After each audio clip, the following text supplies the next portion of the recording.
নমস্কার বন্ধুরা, আমার শ্রীকৃষ্ণ বাণী চ্যানেলে আপনাদের সবাইকে স্বাগত।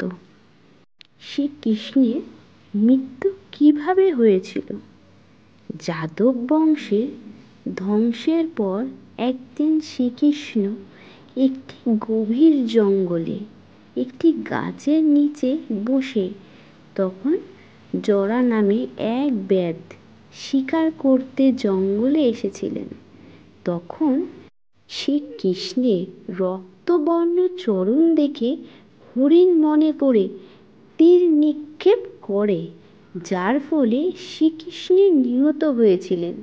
তারপর জরা শ্রীকৃষ্ণকে দেখতে পেয়ে তার কাছে এসে ক্ষমা প্রার্থনা করেন।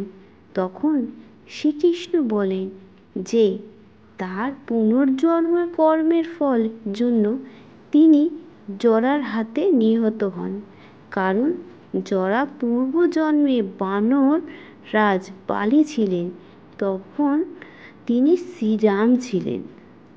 যখন সুগ্রীবকে বালির সাথে যুদ্ধ আহ্বান করেন, তখন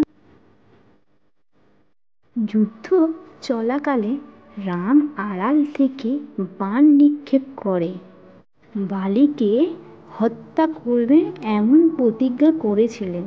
কিন্তু উভয় দৈহিক দেহের আকৃতি একই রকম মনে হওয়ার জন্য রাম বাণ নিক্ষেপ করতে পারলেন না।